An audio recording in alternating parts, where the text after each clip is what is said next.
I'm Layla, 37 years old, and I've been married to my husband Jimmy for 13 years. Currently, we live together as a family of four, including our daughter, Karen, and my mother-in-law.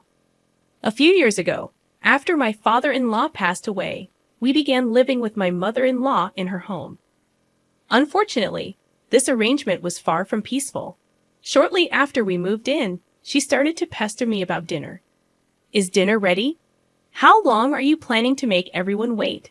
She'd complain as I was cooking, coming into the kitchen, and even tasting the food. This pot roast has no flavor. It's awful, she'd say. I'd reply, I thought I had seasoned it well. She'd retort, how could you taste it and still have it turn out like this? You are really bad at cooking. Jimmy and Karen must feel so pitiful with this food. I'm sorry Jimmy must be having a hard time with such a useless wife. Hurried up and set the table. Despite her constant complaints, she never helped with preparing dinner. In fact, she left all the household chores to me and lounged around during the day. When dinner was finally ready and the whole family sat down to eat, Jimmy and Karen praised the pot roast that my mother-in-law had earlier criticized, saying, this pot roast is delicious, and yeah, Mom, it's tasty. Then, my mother-in-law said, yes, indeed, the seasoning is just right, completely contradicting her earlier criticism. Despite her harassment and nasty commands towards me, she always spoke kindly to Jimmy and Karen, probably not wanting them to dislike her. Layla is really good at cooking, she'd say in front of them. Today, Layla did all the housework, considering my health. She is truly a capable wife. Isn't that right, Layla? In truth, my mother-in-law had just forced all the household responsibilities onto me. As I attempted to deny it, my mother-in-law kicked my leg under the table where no one else could see. Despite her blatant attitude, Jimmy thanked me with a beaming smile, believing that I was always kind to his mom, although it couldn't be further from the truth. I couldn't hide my bewilderment, but Jimmy remained blissfully unaware of the harassment. He genuinely cared for his mother-in-law, and after his father-in-law passed away, he became even more concerned for her well-being. I couldn't bring myself to speak ill of my mother-in-law to Jimmy, who loved her deeply. My fondness for her also prevented me from confiding in anyone about the situation. When it was decided that we would live with my in-laws, Karen, our daughter, was delighted. She loved her grandma, and they were very close, always playing and taking baths together. Mother-in-law's harassment escalated when I came back from shopping one day and found the room in disarray. Mother-in-law, what happened? Why is everything in such a mess? I asked, genuinely surprised. She replied smugly, I couldn't find something, and before I knew it, it became a mess. I knew the house wouldn't be turned upside down just from looking for something. It was clear that she had done it to harass me. Sorry, I'm going to dinner with friends now. Cleanup's on you, she said, leaving me to deal with the aftermath. As expected, I ended up spending the entire day cleaning, unable to focus on anything else. When mother-in-law returned home, she remarked, laundry, dishes, cleaning, none of it's done, making it clear that her intent was to torment me. I clenched my fists, suppressing my anger at my mother-in-law's taunts, and quietly continued with the housework. Hurry up or everyone will come home. If Jimmy realizes what an incapable wife you are, he'll surely divorce you. She sneered, never lifting a finger to help, only rushing and nagging me incessantly. As dinner remained far from ready, my frustration grew. In the end, dinner was late, and Jimmy asked, looking concerned, are you feeling ill? No, it's not that. But, I started to explain. But when I glanced at my mother-in-law, she was glaring at me, a silent warning not to speak up. Today has been a bit hectic, I said weakly. Oh, I see. I'm sorry. No, it's totally fine. Jimmy reassured, his kindness shining through. Mother-in-law, however, didn't find his understanding amusing. Instead, her daily harassment towards me intensified. Lately, it wasn't just about me. She began interfering in Karen's affairs too. You two seem to be trying to get Karen into a private middle school, she accused. Yes, we are. Is there a problem with that? I countered. It's cruel to make her study late every night for exams. Stop it right now. We are not forcing her to study against her will. Karen herself wants to go to a private middle school. Kids should play and have fun. There's no need to force them to study now, I defended. But working hard now will open up more options for her future, and Karen wants this. We're not forcing it on her, I insisted, standing firm against her accusations. Recently, as Karen had been studying late into the night and attending tutoring sessions, our family time had decreased noticeably, and my mother-in-law seemed displeased. Give up on the middle school exams. It's a waste of time, she commanded one day. I couldn't hold back my anger at her disregard for Karen's feelings and her selfish remarks. Isn't it normal to support Karen when she wants to do this? I retorted, surprising my mother-in-law, as I had never talked back before. Karen's exams have nothing to do with you, mother-in-law. Frustrated and feeling like arguing would lead us nowhere, I left, declaring, enough of this. I'm going to pick up Karen. Mother-in-law continued to harass me in front of Jimmy and Karen, seemingly unable to let go of the fact that I had talked back. During dinner that day, she criticized the meal, saying, "Today's dinner looks plain. Is this all we have?" Jimmy, unable to stay silent any longer, snapped at her. "Come on, Mom, don't complain about the meal that Layla made." His anger startled mother-in-law, and she quickly backpedaled, saying, "Oh, I'm sorry. That's not what I meant to say." Not wanting to escalate the situation, I brushed it off with, "It's fine." After dinner, while I was washing dishes, mother-in-law approached me and muttered, "Remember this," before retreating to her room. From then on, every day was filled with fear, wondering what she might do next. Then, one day, it was the day of Karen's acceptance announcement. We nervously headed to the venue. When we checked the bulletin board, Karen's number was clearly written there. "You did it, Karen. Awesome. You got accepted. Yay!" We were all overjoyed. Karen had been studying tirelessly for months, and thanks to her relentless efforts, she had passed the middle school exams. "We have to celebrate today," I exclaimed. "Karen, what would you like to eat?" "Steak," she replied, her absolute favorite. "Should we order delivery then?" I suggested, and everyone cheered in agreement.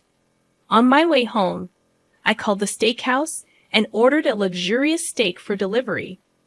We also decided to buy a cake, so I made a small detour, asking my mother-in-law to receive the steak delivery at the house.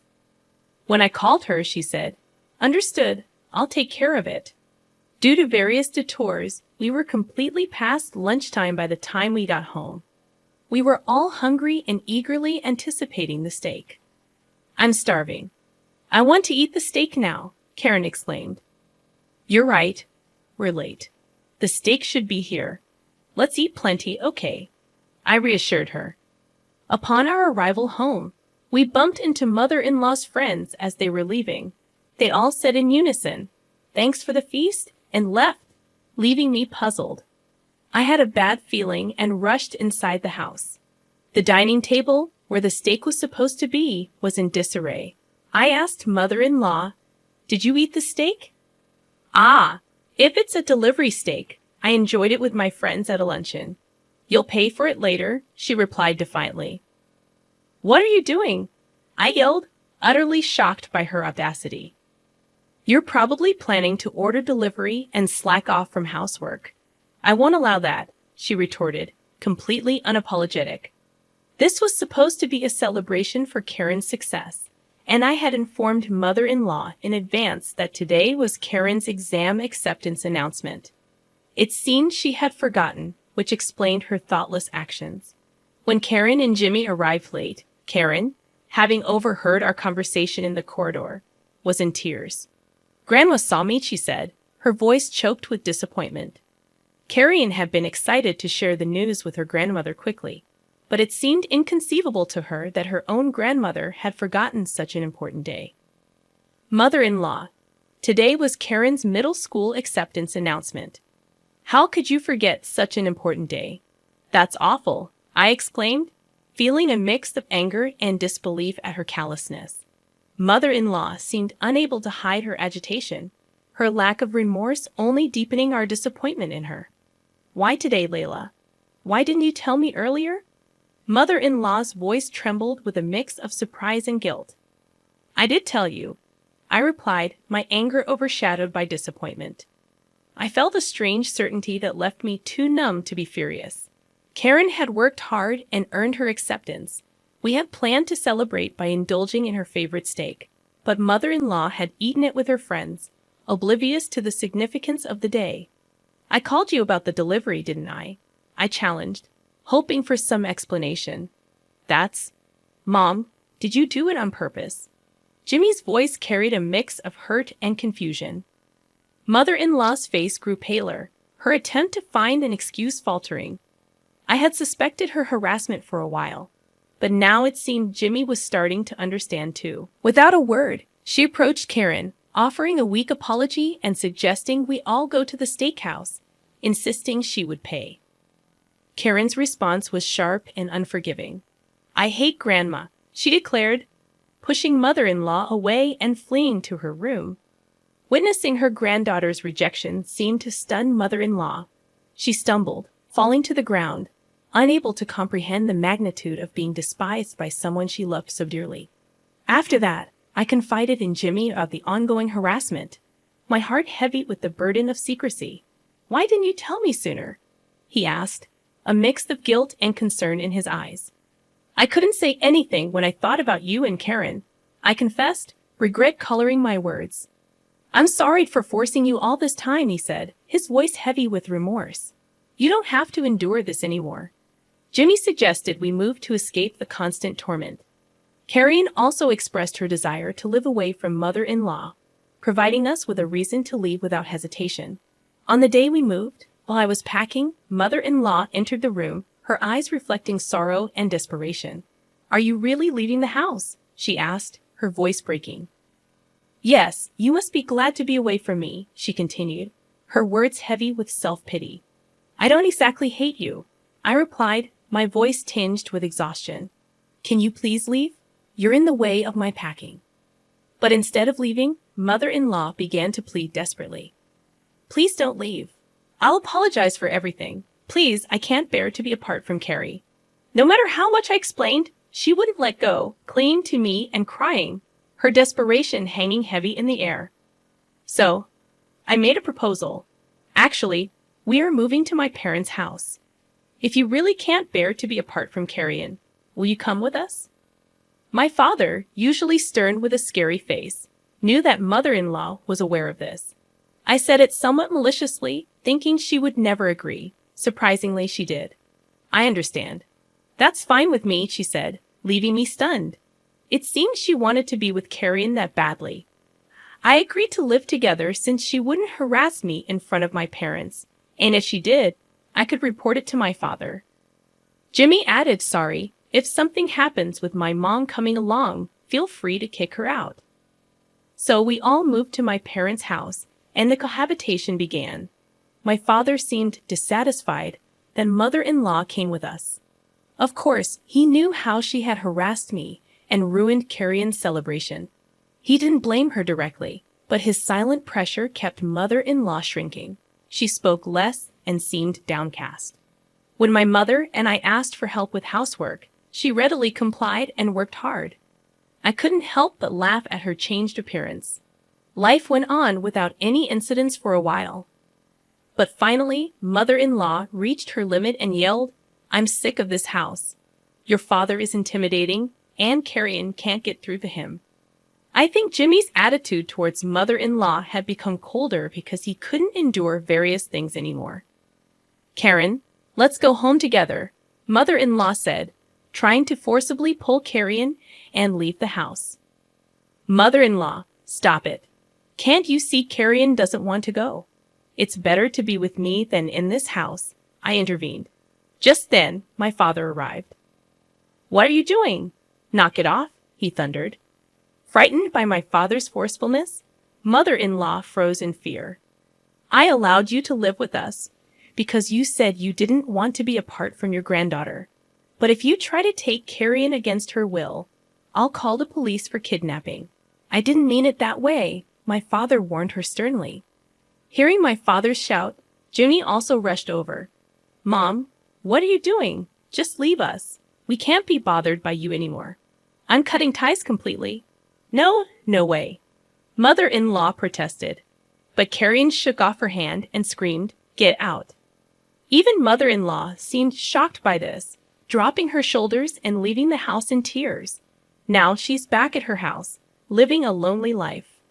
Afterward, mother-in-law became reclusive, and it seems that even neighbors and friends started keeping their distance. On the other hand, our family is living peacefully every day.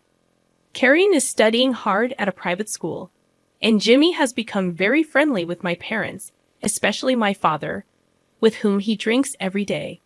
I wish I had talked to Jimmy earlier and moved to my parents' house.